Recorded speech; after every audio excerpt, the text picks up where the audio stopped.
On the other side of the world, in Namibia, the Bushmen are also starting a day of hunting, but in very different surroundings. On the great African savanna, distances are enormous, smell is virtually useless, and the hunter must rely on sight alone.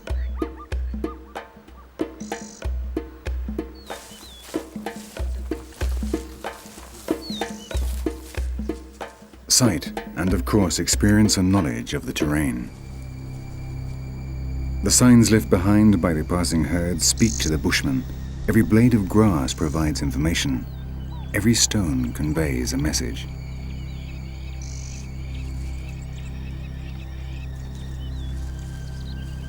Four hunters represent four families, and they need large prey in order to ensure the energy balance is positive.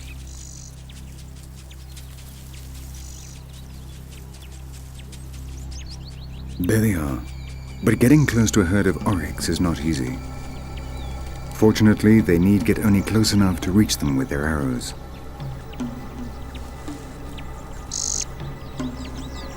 Again, the silence of the arrows is a major advantage. Though the first bowmen miss, the animals do not flee. There is merely a slight commotion. It's simply a matter of waiting until they calm down, then trying again. Now the herd is too nervous. It is time to release the last round of arrows and hope one of them will bring down an oryx. A wounded animal leaves unmistakable tracks while the powerful poison goes to work, killing it.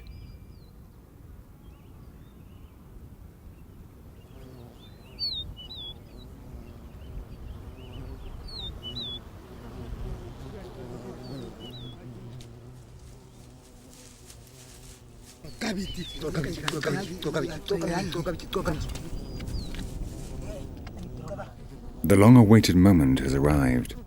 For at least 100,000 years, this scene has been repeated countless times in Africa. As quickly as possible, they have to cut up the oryx to be able to carry the greatest quantity of meat back to the village before the flies and the hyenas claim their share.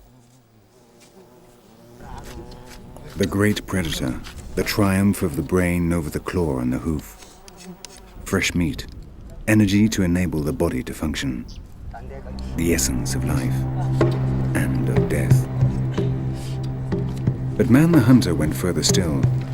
He needed to find meaning beyond his stomach and advanced further than any other animal had ever gone.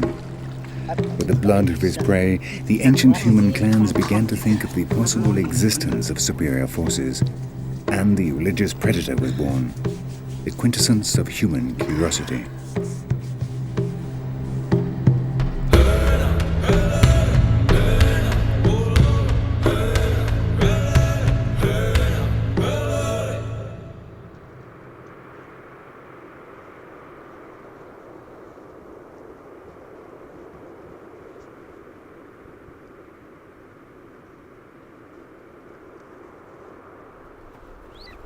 In the frozen mountains of Kazakhstan and Mongolia, there still lives a people for whom hunting is much more than simply getting food to eat. According to ancient legend, it was Genghis Khan himself who first held out his left fist to a bird of prey, thus beginning this people's tradition of training eagles. The fact is, the Kazakhs have achieved perfect symbiosis with both the horse and the golden eagle. These enormous golden eagles are all females, which are larger. They were caught in the mountain called Khan Tengri by young men using nets and trained with dedication to hunt wolves and foxes. For 10 years, the two hunters will live together. An old proverb says, "The eagle has his wings, the Kazakh his horse."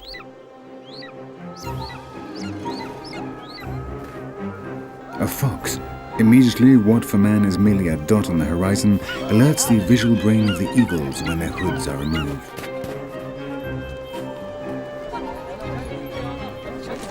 When they spot something moving, they instinctively launch into attack. Their sight is 8 times more acute than that of humans. One after another, the berkute, as they call them, with their 7 kilos in weight, swoop down, reaching speeds of up to 200 kilometers an hour against a formidable enemy that could easily kill them. And the trainer flies off after his eagle. After 10 years together, the Kazakh will release his eagle, which will live for another 20 years in freedom in the mountains of Mongolia.